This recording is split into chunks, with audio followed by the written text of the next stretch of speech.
Ito ang balita ngayon, trending at pinag-uusapan ngayon sa mundo ng social media. Ang di umano'y balitang sadyang kahit tila anong pilit niyong pagtakpan ang mga tinatagong kabulastugan ng mababang kapulungan na pinamumunuan ng kasalukuyang liderato ng Kamara ay sadyang tila hindi nyo talaga mapipigilan ang katotohanan na mismo ang siyang sasampal sa inyong mga di umano'y mga kasinungalingan. Heto ang magandang balita. Goodbye impeachment na nga ba? Tila tatapusin na sa wakas ng Office of the Ombudsman. Gumalaw na at nagbigay utos kay Vice President Sara Duterte at siyam na iba pa mula sa Department of Education at the Office of the Vice President na magsumiti ng kanilang counter affidavit kaugnay ng ineklamong inihain ng ilang buayang kongresista sa House of Representatives tungkol umano sa maling paggamit ng confidential funds. Gaano kaya ito katotoo mga kababayan?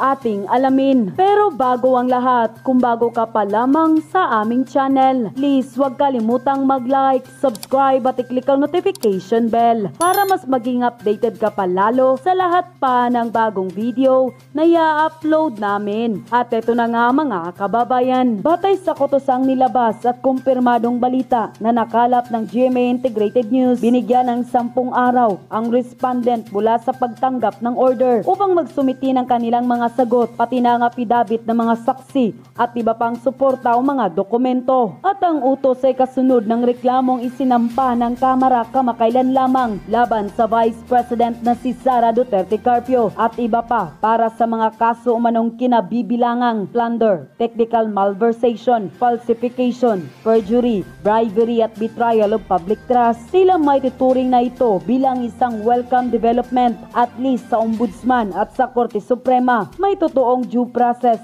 may sense of fairness, latagan ng mga ebidensya at pagpapatunay. Sa makatuwid, hindi na kailangan ng impeachment dahil korte na mismo ang hatol sa Vice Presidente na si Sara Duterte Carpio, ang Ombudsman. Kaso nga lang, paalis na rin si Samuel Martires, ang Ombudsman ngayon. Hanggang July na lamang ang kanyang termino bilang Ombudsman. Tanong ng taong bayan kung papalitan na at mag-a-appoint si Marcos Jr. ng kanyang tauhan. Abay magiging patas pa ba kaya ito para sa Vice Presidente Sara Duterte, ang Ombudsman, o maaring iakyat ng Ombudsman sa sandigang bayan if ever na makitaan ng Ombudsman ng probable cause ay ang sandigan ng bayan ang maglilitis sa Vice Presidenteng Sara Duterte. Natatagal pa ng taon bago makapag-render ng final decision kung guilty ba o acquitted si Vice President Sara Duterte at kung guilty si VP Sara Duterte, halimbawa iakyat pa ng Vice President sa Korte Suprema for appeal. Kakain muli yan ng taon at baka matapos na lang si Marcos Jr. sa 2028 ay baka hindi pa natapos ang kaso ni Vice President Sara Duterte. At least mauunahan ng legal opinion ng Office of the Ombudsman ang patungkol sa confidential funds na yan at malalaman ng maraming Pilipino ang totoong lagay ng confidential funds kasabay na kung papaano ito nililiquidate, kung sino-sino ang may confidential funds at magkano. Ngayong pinasasagot na ng Ombudsman at kailangan ng sumagot ng Vice President, bakit pa ba magkakaroon ng impeachment trial? Senado, mga senador, ayaw na kay BBM at hindi na matutuloy ang impeachment. Impeachment, hindi na matutuloy. Ito, pag-usapan natin. Soto sa pagka-Senate President, sino kaya ang lamado sa dalawa? Live mula sa TV5 Media Center pa rin, nangunguna sa balita si News 5 Senate Correspondent Mean Los Baños. Mean, ano ba ang usap-usapan at sino ang may numero sa dalawa? Jiggy, halos isang buwan pa bago magbukas o formal na magbukas ang 20th Congress. Sa ngayon, wala pang eksaktong numero. Ilan ba ang sumusuporta kay Senate President Chis Escudero? At ang pinag-uusapan dito, sino ang magiging Senate President? Wala na ba tayong pagpipilian? Bago natin simulan, pakilagay nyo dyan sa comment section sinong gusto nyo maging Senate President. Si Chis Escudero ba o si Tito Soto? Yan dalawang nagtatalo. Baka naman gusto nyo si Risa. Ilagay nyo rin din dyan. Kung sino man gusto nyo maging Senate President, ilagay nyo dyan. posibleng mag-challenge sa kanya ni Senator Tito Soto. Pero nakausap natin si Senator Joel Villanueva at Senator Alan Peter Cayetano, pareha silang sinasabi, kung ngayon ang botohan para sa pagiging Senate President, panalo na si Senator Chis Escudero. Ibig sabihin, mananatili siyang leader ng Senado. Ayon sa dalawang senador nila na nakausap natin, more than 13 or more than majority of the senators daw ang sumusuporta sa ngayon kay Senate President Escudero. Nalaman daw yan ni Senator Joel Villanueva dahil sa kanyang pakikipag-usap sa mayorya ng mga senador sa nakaraang 3 linggo. Kala mo, linis-linis ni Risa dyan, no? No? Alam mo, napaka-anghel, ano? Sabi niya, hindi raw siya ang nanligaw, hindi siya ang nag-gather ng votes for Senate President Escudero. Pero nandyan din naman yung posibilidad na mabago pa yan. Kung baga, Jiggy, hindi pa yan yung final answer. Marami pang pwedeng mangyari sa 4 na linggo mula ngayon hanggang sa July 28 sa pagbubukas. July 28 pa magbubukas ang 20th Congress, but for the meantime, lamang po si Chis Escudero sa bilang. So malamang siya maging Senate President. Ang 20th Congress. Narito ang bahagi ng pahayag ni Senator Joel Villanueva. Pakinggan natin, Jiggy. Kung ngayon nga po ang botohan. Hala, na si Robin Padilla nasa likod mo. Pangasar. Muntik na sila magpangabot ni Robin. No? Si Senate President Chis Escudero will be retained as our Senate President. Maraming akong nakausap din na senador. And just like the majority of the members of the incoming 20th Congress, I am also in support of the current Senate President. Nakausap ko rin kanina si Senator Erwin Tulfo, Jiggy, at umamin siya, nakasama siya, Senator Erwin Tulfo at ang kanyang kapatid na si Senator Raffy Tulfo, dun sa sinasabi ni Senator Joel Villanueva na more than 13 senators na sumusuporta ngayon kay Senate President Escudero para manatiling leader ng Senado. Narito ang bahagi ng pahayag ni Senator Erwin Tulfo. Usually, majority, may mga inuutos ang sa taas na tulungan ng administrasyon para wala ng kontra. So majority tayo, di ba? I mean, I'm with Allianzas, that's it. Kasi dito tayo medyo maguguluhan. Pag tiningnan ninyo, ang punto ni Erwin Tulfo, pag sila bumoto doon sa majority, parte sila ng majority. Sa ganun, na pag may utos sa itaas, si Bongbong, ibig sabihin niya, galing sa administrasyon, medyo swabe ang datingan. Kasi parte daw siya ng alyansa. Pero teka muna, di ba parte rin ng alyansa si Tito Soto? Ito si, sa makatwid, parang dalawang bata ni Marcos ang nagtatalo dito dahil, alam mo naman natin, si Chis Escudero, ginawang waiter ito ni Lisa, di ba? Ni Lisa Marcos. Ewan mo si Lisa Akala mo kagandahan. Hindi ka naman kagandahan. Hindi ka naman din mukhang sosyalista. Ha? Mukhang nakasampa ka. Anyway, ginawa niyang waiter to si Chis Escudero, no? So alam din naman natin ang koneksyon ng Malacanang dito kay Chis. At alam din naman natin na si Tito Soto ay tumakbo sa alyansa, no? So pag manalo si Chis, ibig bang sabihin nito, wala nang control si Marcos sa Senado? Dahil yes, may koneksyon si Chis sa Malacanang, pero saan ba pupunta ang boto ng Duterte Black? Yan po ang dapat tingnan natin. Saan ba pupunta ang mayorya? Sino ba talaga ang may hawak na ng Senado? Ako, naniniwala ako, most probably, they will go dito kay Chis Escudero. No? Nakita kasi nila na si Chis Escudero ay naging patas. Hindi naman siya kumampi na, hindi naman siya naging anti-impeachment. Hindi rin siya naging pro-impeachment.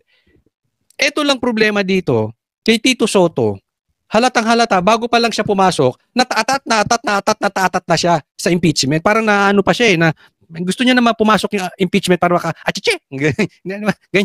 Ganyan sila sa school bukol, no? Diyan sa Tito Bikinjo, achiche!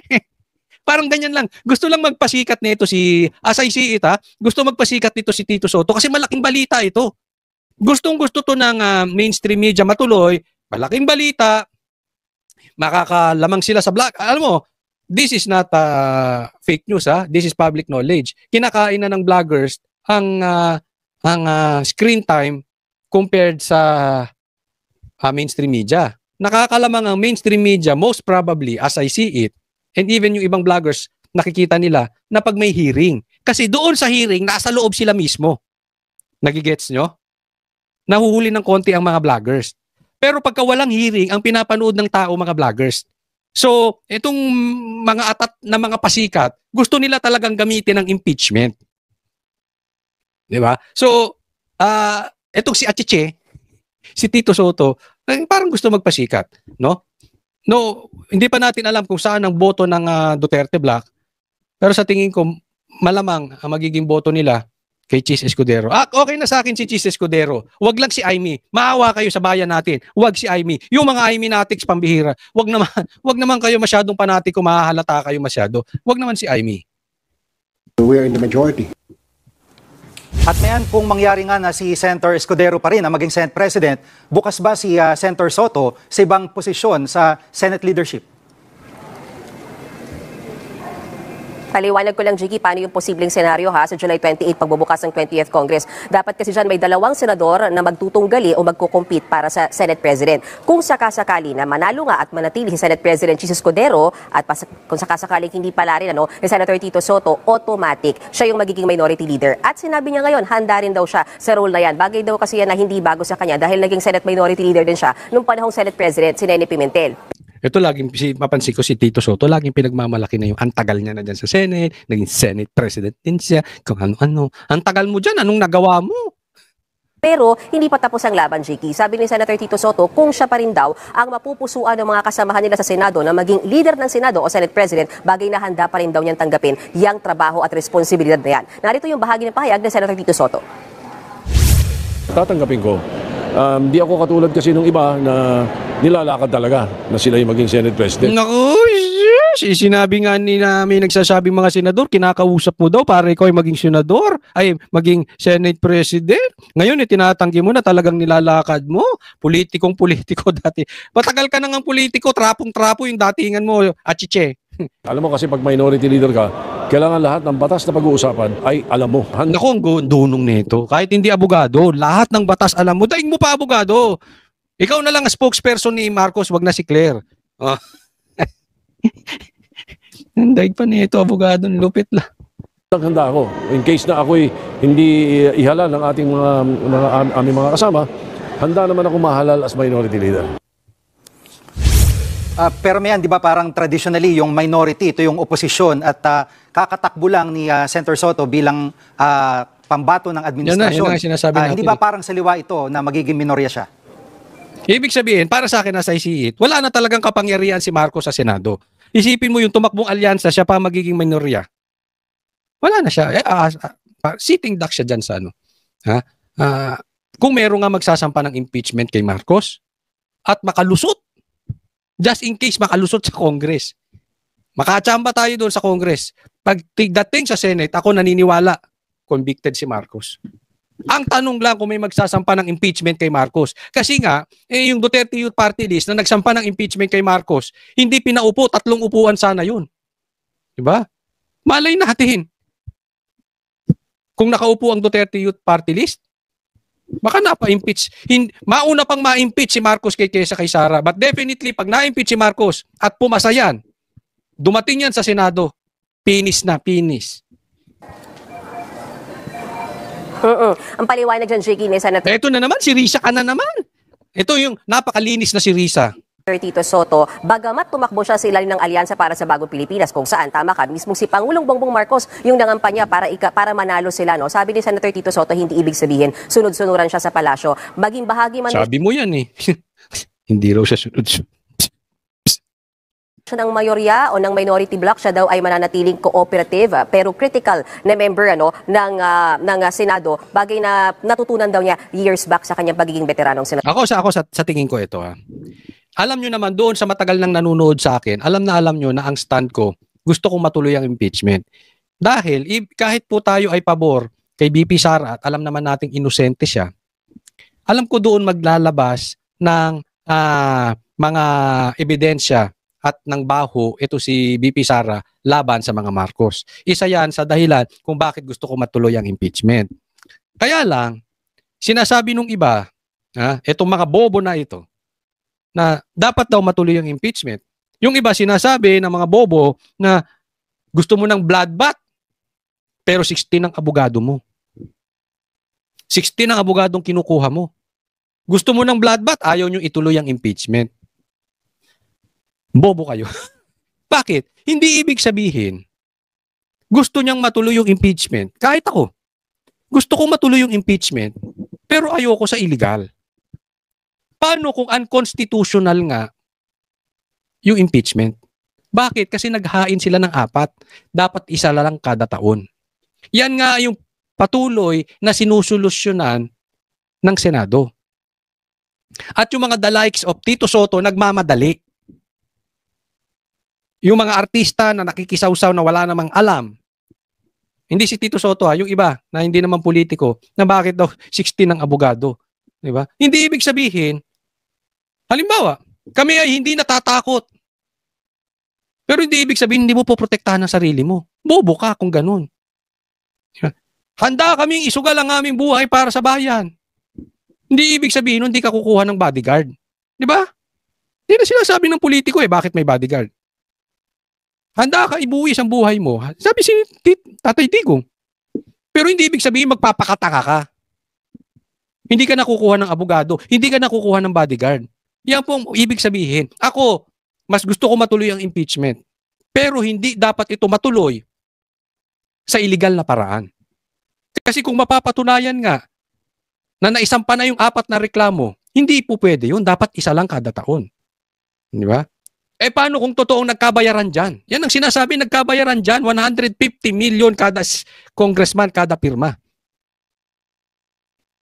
Iimbestigahan mo ang impeachment. Na magkano lang ang halaga? 150 million confidential funds. Samantalang yung pirma, bawat congressman, 150 million. Sabi po nila, Tiangco yan, hindi ako. Saan ang makatao ron? Hindi makatao yung ganong sitwasyon. Kaya kahit dapat akong naniniwalang ituloy ay impeachment, dapat imbestigahan muna itong mga ito. Nasa tamang paraan ba? Hindi ba illegal yung ginagawang impeachment? Pag napatunayan, halimbawa na nagsisinungaling si Tiangco, hindi manda nyo. Di tuloy ang impeachment, walang problema. Pero ako naniniwala ako dito sa nangyayari ngayon. It's very possible, hindi po matutuloy ang impeachment. Yung numero po kasi, pag sinabi nung 12 o majority, siguro 13, na senador, mali. Mali itong ginagawang impeachment. I-dismiss yan. Madaling makakuha ng 13 na numero. Dahil nga sa nangyayari ngayon, wala silang hindi makakuha ng suporta yung tumakbo na senador under alyansa. Isa rin sa nagpahayag noon na bukas maging minority leader si Senator Ontiveros. Paano yan kung si Senator Soto naman ang piliin ng mga kasama nilang senador? Tama ka, Chiki. Kumbaga nauna, si Senator Risa Ontiveros na nagsabi na ready siya maging minority leader. Kaya lang ngayon, nung tinanong namin siya, sabi niya kung titignan yung numero, mukhang malabo silang maging minority block. So kung Pahiya ka, Risa. No, tinanong, gusto niya maging minority leader. Wala siyang suporta. Kawawa naman to si Risa. Parang si Tambalos-los, wala suporta. Sila lang ang nagmamahalan siya. Siguro si Kiko, si Trillanes, si Bang, yung mga inodorong dilaw. Mag-ambisyong ka pa maging presidente. Ayaw, kahit dilaw ayaw sa'yo. Si Lenny gusto nila. Ang dami mong ang daming bagahe mo, Risa. Saka-sakali daw, ready silang maging independent block. Bagay na fina-finalize pa nila nung kanyang mga kasamahan, sila Senators Bam Aquino at Senator Kiko Pangilinan. Sweet! Kayo na lang. Love triangle. Risa, Kiko, and Bam. Uy! Walang bahid. Pero ang sigurado daw siya ngayon, hindi raw sasali si Senator Risa Ontiveros sa majority block ng Senado. Narito ang bahagi ng pahayag ni Senator Risa Ontiveros. I will not join the majority again. I haven't been part of the majority. Di ka kasi tanggap doon. Ayaw nila sa'yo. Ayaw ng majority sa'yo. Salingkit ka, Risa. In almost 9 years. And tingin ko, consistent sa pagiging miyembro ko ng minority. Either manatili sa minority or magbuo ng isang independent block o magbuo ng mga testigo. Yun na lang gawin mo, Risa. Diyan ka magaling magbuo ng mga testigo. Mga politiko ayaw sa'yo. Independent. Teka muna, parang Hindi lang dahil sa nakaraan, pero dahil din sa kinabukasan. At yun na nga mga kababayan, ano na ang masasabi mo? Kung mayroon kayong hinaing at komento patungkol sa balitang ito, please comment down below. Pag-uusapan natin yan sa comment section. At kung nagustuhan nyo ang video, ay huwag kalimutang mag-like at i-share na din para mas marami pang makaalam at umabot ito sa marami sa ating mga kababayan. Maraming salamat po!